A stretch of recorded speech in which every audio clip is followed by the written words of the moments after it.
What's up, everybody? I'm Brad. Welcome to Sports Magazine Collector. In today's video, I'm going to give you a list of 10 things that you must know if you're getting started in the Sports Illustrated collecting hobby.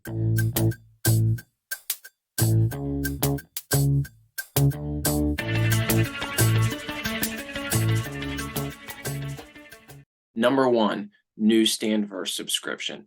The first thing that you absolutely have to know is the difference between a newsstand issue and a subscription issue. Subscription issues are those that have a mailing address label on the front cover because they belong to somebody as part of their subscription. A newsstand issue never had a mailing label on the front cover, and it was purchased straight off the shelves at a store.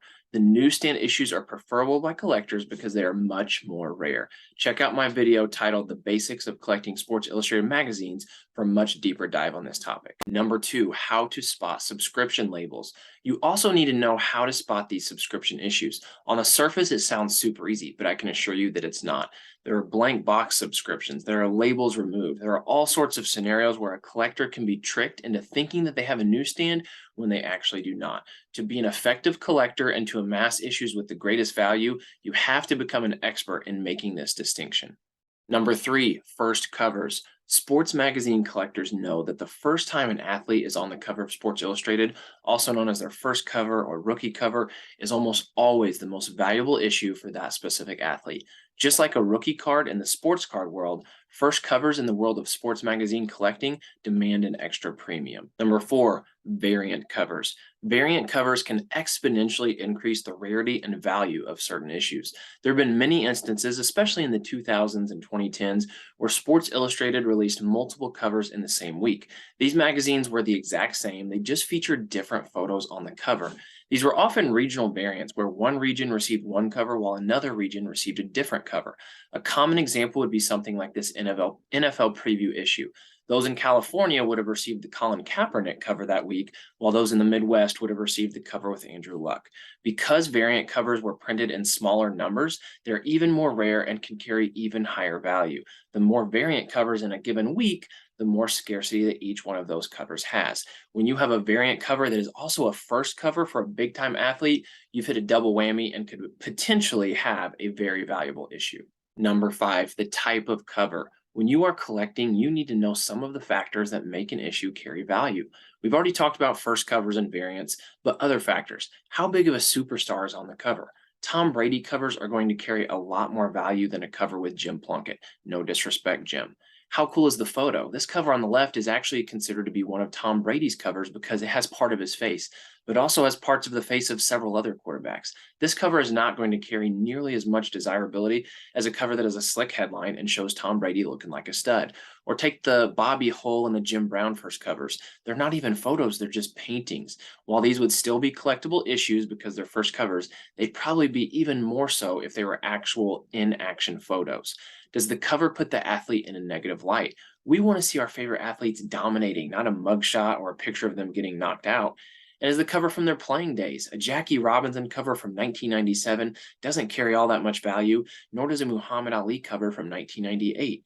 And how many other athletes are on the cover? Kobe's first cover also had Magic Johnson, but Magic's another all-time great, and Kobe is still prominently featured, so the value is really high with that issue. But Sidney Crosby, on the other hand, his first cover shows him in the background with 3 Detroit Red Wings, so you may want to instead look at his second cover. All of these factors can affect the collectability and potential value of a specific issue. Number 6, grading. CGC is a third-party company that will grade your sports magazines. Ship your issues to CGC, they will assign a grade based on its condition, preserve it in a protective slab, and then they will ship it back to you. For many issues, a highly graded copy from CGC can significantly increase the value. Many collectors will be interested in a key magazine that is graded to be in 9.8 mint condition. Grading adds another layer of rarity by distinguishing which copies of a magazine are in the best condition. Number 7, the CGC Census Report. On the CGC website, you will find something called a census report. This is basically a database that lists every issue that CGC has ever graded and breaks down all of the grades. This is critical information in determining the rarity of a specific issue and helping to determine the potential value. For example, if you have an issue which has had dozens of 9.8s graded, then those 9.8s may not have as much value as an issue which has only had one 9.8. You may even have an issue that has never been graded higher than 8.0, but because that 8.0 is the highest copy out there, it will carry much higher value. You could have an issue that's only a 5.5, but if it's one of only 2 copies graded, then you may have an extremely rare cover. The CGC Census allows you to see all of these things. To be an effective collector in this hobby, you must familiarize yourself with how to use the CGC Census. Number 8, autographs. Sports Illustrated covers are the perfect medium for some absolutely stunning autographs. For years, collecting autographed Sports Illustrated magazines has been a separate hobby in and of itself. If you are considering a purchase of a magazine that has already been autographed, make sure it has been authenticated or that you have some sort of proof of its authenticity. JSA, PSA, and Beckett are some of the most reputable authenticators out there in the sports world. Also understand that CGC does not authenticate autographs. They will grade an autographed issue, but unless they physically witnessed the signing happen themselves, they will treat the signature as if it is just some sort of random writing on the cover. For this reason, many collectors have been hesitant to send their autograph issues to CGC until a better grading alternative is offered. Number 9, other sports magazines with some collectability. Remember, there are other publications out there with some really collectible covers other than just Sports Illustrated. Time Magazine has had dozens of covers over the years with some really famous athletes. Slam Magazine, Sport Magazine, The Ring. There are even some comics out there that have featured key athletes on the cover. All these provide some excellent alternative options to diversify your collection and get some really great looking issues slabbed by CGC. But Sports Illustrated will likely always be the king. Number 10, sources for the hobby.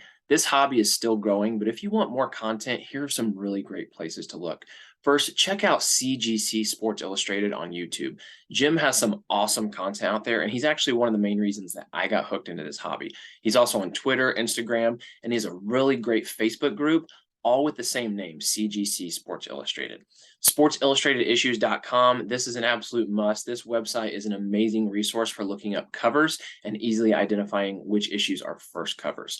SICollection.com, one of the best places to look at different variant covers. CGCdata.com. This is a good website with a lot of different statistics and data related to the issues that have been graded by CGC. SportsIllustrated9.8.com. This is a really good blog from a collector who's been in the hobby for very many years. Bobby P29, follow him on Twitter if you have a Twitter. If you want to see daily posts of some amazing graded sports magazines, follow this guy and you will not regret it. Reddit, if you like to use Reddit, then join the sports magazines community. We're trying to grow that and get more people discussing sports magazines. And then lastly, I'll give myself a little plug, Sports Magazine Collector. I'm also on Instagram and Twitter.